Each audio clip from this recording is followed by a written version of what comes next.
حضرات محترم، اللہ عز و جل کی بے پایہ نعمتوں میں سے ایک سب سے عظیم نعمت ہے جسے ہم قرآن کریم کہیں۔ یہ اللہ کا کلام، اس کی صفت ہے، ساری چیزوں کے لیے فنا ہے، سب کچھ فنا ہو جانے والی چیز ہے، کسی کے لیے بقا نہیں، مگر یہ قرآن ہے وہ یہ اللہ کا گھر ہے، اس کے لیے فنا نہیں ہے۔ اللہ کی صفت جس طریقے سے اس کے لیے بقا ہے، ایسے ہی ان مساجد کے لیے بقا ہے۔ روز قیامت جب ساری دنیا فنا ہو جائے گی، روح زمین کی ساری مساجد کو ایسے ہی اٹھا کر جنت کے محلات میں ضم کر دیا جائے۔ سبحان اللہ، سبحان اللہ۔ فنا نہیں ہے اس کے لیے۔ یہ جو دو منزلہ ایک منزلہ کا عمارت جسے دیکھتے ہیں مسجد کا نام دیتے ہیں، یہ اللہ کا گھر ہے۔ اور آپ 7 پرت نیچے چلے جائیے، اوپر عرش معلیٰ تک، یہ پوری فضا، یہ سب بیت اللہ کے حکم میں ہے، یہ سب ایسے ہی ضم کر دی جائے۔ اللہ کا کلام قرآن حکیم اتنا وزنی کہ خود قرآن میں رب قدیر نے فرمایا اگر اسے پہاڑ پہ اتار دیتا تو پہاڑ بوجھ کو برداشت نہ کرتے ہوئے ریزہ ریزہ ہو جاتا۔ آقا کریم علیہ السلام و تسلیم پر ایک بار سورہ مائدہ پر نزول ہوا، سورہ مائدہ شریف، ایک سورہ غالباً 112 آیتوں پر مشتمل ہے یا 120 آیتوں پر مشتمل ہے۔ جب اس سورے کا نزول ہوا تو سرور کائنات سواری پر تشریف فرما تھے، سواری بوجھ کو برداشت نہ کرتے ہوئے اس کے کھر زمین میں دھسنے لگے، آقا کریم سواری سے نیچے اترے۔ ایک سورے کا اتنا بوجھ ہے، ایک سورہ اتنا بوجھل، اتنا وزنی ہے کہ سواری جو آقا کریم نبوت کا بار اٹھائے ہوئے ہے، قرآن کے بوجھ کو سواری برداشت نہ کر سکا۔ یہ اللہ کا معجزہ اور سرکار کا فضل نہیں تو کیا ہے کہ آج چھوٹے چھوٹے سینے قرآن کو اپنے سینوں میں ضم کیے، چھوٹے چھوٹے سینے۔ کیا بساط ہے ہماری، کیا حیثیت اور کیا اوقات ہے ہماری، یہ محض اللہ کا فضل اور میرے آقا کریم کا معجزہ ہے کہ آج جو چاہے، جو سینہ چاہے، قرآن کو اپنے سینوں میں بسا۔ ہم نے قرآن حکیم کو سماعت سنا، سمجھا کیا ہم نے؟ یا حضرات جو کچھ بھی نظرانہ شکرانہ دے رہے ہیں، بڑی نماز بہت شکریہ، 4 باتیں سن لے وہی نظرانہ میرے لیے، اور ادھر کی بات نہیں، بس قافلہ کیوں لٹ رہا ہے، بات اسی کی ہوگی اور کوئی بات نہیں ہوگی۔ قرآن کا نزول ہوا، آپ حضرات کی سماعت فرمائیں۔ جو کوئی بھی یہاں پہ بیٹھا وغیرہ گر رہا ہے چند منٹ کے لیے رکے اور سنیں قرآن کا نزول کیوں ہوا۔ ہم نے سنا 10 دن میں پورا قرآن سنا، سمجھا کیا ہم نے؟ کیا سمجھا؟ ہونا تو یہ چاہیے ادھر ہم تلاوت سنتے چلے جائیں اور جو اس کے معانی اور مفاہیم، تراجم، ٹرانسلیشن وغیرہ اس کو قرآن ہم سے خطاب کر رہا ہے، ہم سے بات کر رہا ہے۔ قرآن کی گفتگو ہم سے ہو رہی ہے، ہم سے مخاطب ہے قرآن، بار بار قرآن اعلان کر کے ہمیں اپنی طرف مخاطب کر رہا ہے کہ سنو، میں تم سے بات کرنا چاہ رہا ہوں، رب کا پیغام تمہارے لیے ہے۔ کبھی سنا ہم نے؟ اللہ جل شانہ کلام حکیم میں ارشاد فرمایا آج ہم سب تجارت سے منسلک ہیں، خرید و فروخت، اور ماشاءاللہ رمضان مبارک کا تو مہینہ، ایسی ایسی نعمتیں ہمارے گھر کے دسترخوانوں پر جو ہے اللہ تعالیٰ ہمیں عطا فرما دیتا جس کا اور مہینوں میں تصور بھی نہیں، اور اتنا کھا لے جتنا افطاری میں کھاتے ہیں اتنا پورا دن اگر کھائیں تو ہم بچا بھی نہیں پائیں گے، اتنا ہاضمہ مضبوط ہے، اور ایک ہاتھ نہیں دونوں ہاتھ سے چلتا ہے، بہت ہضم کرتا ہے، اللہ کا فضل اس کی ہے۔ تجارت خرید و فروخت، ہم یا تو خریدتے ہیں یا تو بیچتے ہیں، ہم اسے ہر کوئی تجارت کر رہا ہے، تجارت کرنے کے بعد ہم خریدتے ہیں، پیسہ ادا کرتے ہیں، جس کو چیز خریدتے ہیں اس کے ہم مالک ہو جاتے ہیں، ہم اس کو جیسے چاہتے ہیں۔ اب اس میں کسی کا کوئی حد نہیں. ایک تجارت میں بتا رہا ہوں، ایک تجارت، اس تجارت کو غور سے سنو اور اپنے آپ کو پرکھو کہ آپ اس تجارت کے لائق ہو یا نہیں ہو، اور سمجھو. اللہ جل شانہ کلام حکیم میں ارشاد فرماتا ہے ان اللہ اشتری من المؤمنین انفسهم واموالهم. اللہ نے خرید لیا، اللہ نے خریدا. ان اللہ اشتری. بھائی جان تھوڑا مسکراہٹ کم کریے، جو پانی پی رہے ہیں پانی پینا بند کر دیجیے، تھوڑی بات سن لو، کچھ کام کی بات سن. اللہ جل شانہ نے خرید لیا. مولا تو نے کیا کیا اور تجھے خرید و فروخت کی ضرورت کیا ہے؟ کائنات میں کون سی چیز ایسی ہے مولا جس پر تیری ملکیت نہیں ہے؟ سب تو تیرا ہے. یہ شمس و فلک، ارض و سما، کوکب، یہ ساری چیزیں مولا تو تیری ہے، قائم کرتا، تیری پیدا کرتا ہے. تجھے کیا ضرورت ہے خریدنے کی؟ سب کچھ تو تیرا ہے، ساری چیزیں تیری، تجھے خریدنے کی ضرورت کیا ہے؟ ان اللہ اشتری، اللہ نے خرید لیا.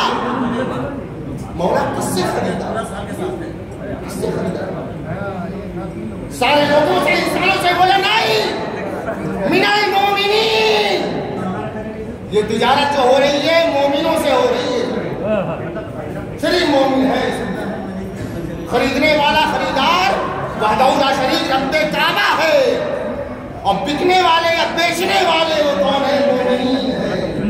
خطاب تم سے ہے، ہم سے ہے، دنیا کے سارے مومنوں سے خطاب، اور کسی سے نہیں خطاب. جو اپنے آپ کو مومن سمجھتے ہیں وہ آ جائے بکنے کے لیے، اور جو مومن نہیں سمجھتے ان کے لیے وسیع جاؤ جہاں جاؤ. ان اللہ من المؤمنین، مومنوں سے مولا تو نے خریدا کیا؟ مومنوں کے پاس بیچنے کی چیز ہے کیا؟ کیا بیچے ہم؟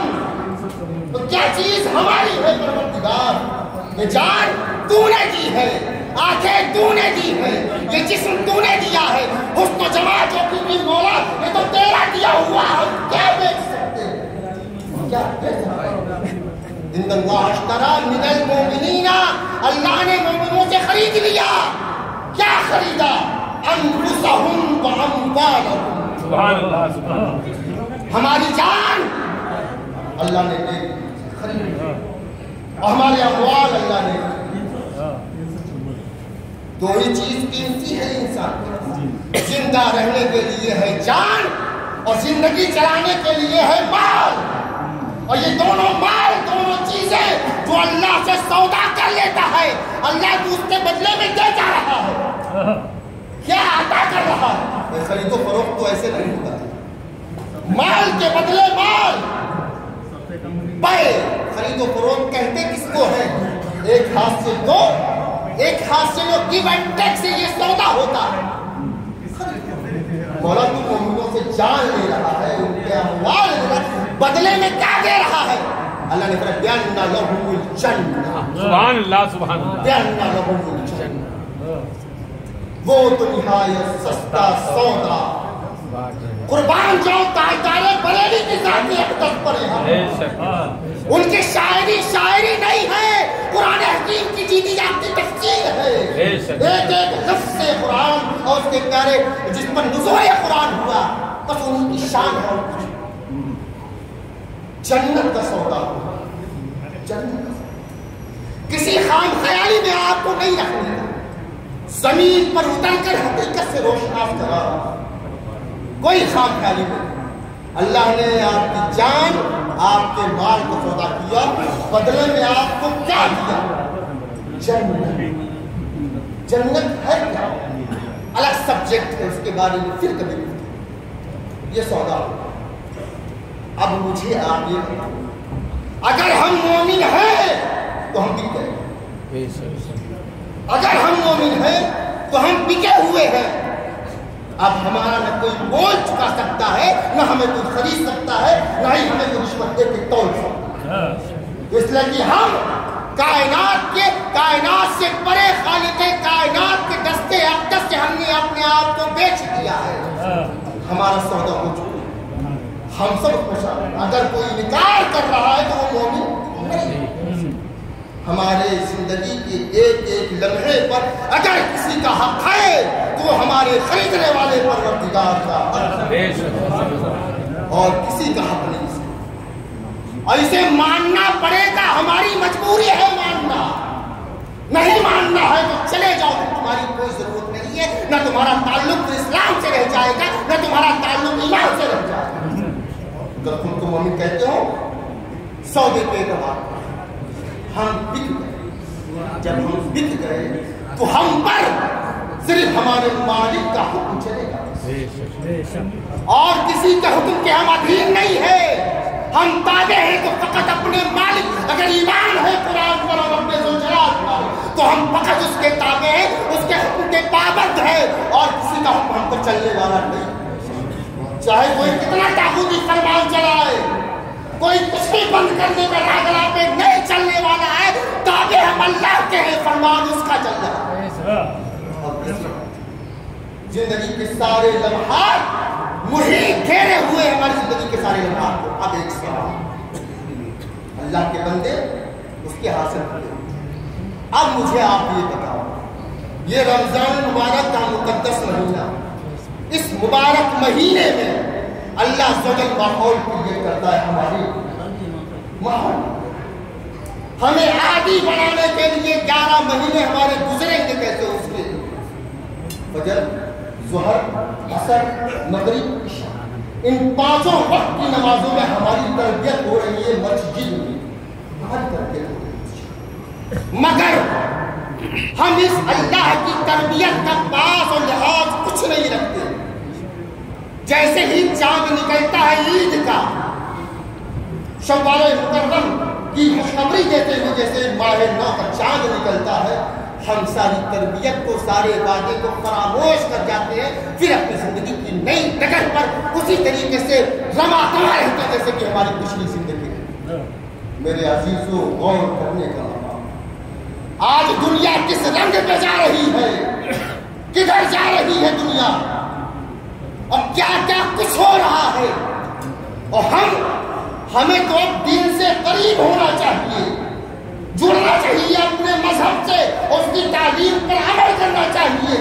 مگر حال یہ ہے جہاں پہ جگہ خالی رہنی چاہیے وہاں پہ جگہ بھری ہوئی ہے, اور جہاں پہ بھرنا چاہیے وہ جگہ خالی. یہ مصلی, یہ در و دیوار, یہ تمہاری راہ ہو سکتے ہیں. کہاں گئے نمازی, کہاں گئے اللہ کے دربار, تمہاری راہ ہو سکتے ہیں یہ, مگر ہم ہیں کہ ہم مسجد کو محجور کر کے چھوڑ دیں. عزیزو, اپنے رب کا پیغام سنو, قرآن حکیم کی تلاوت کرو.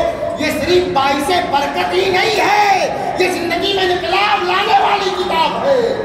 پڑھو اس کو, سنو اس کو, سمجھو اس کو, اس کے مضامین کو اپنی زندگی میں اتارو. وقت کم ہے, موضوع تفصیل طلب ہے, انشاءاللہ پھر کبھی موقع ملا تو خطاب کریں گے. السلام علیکم.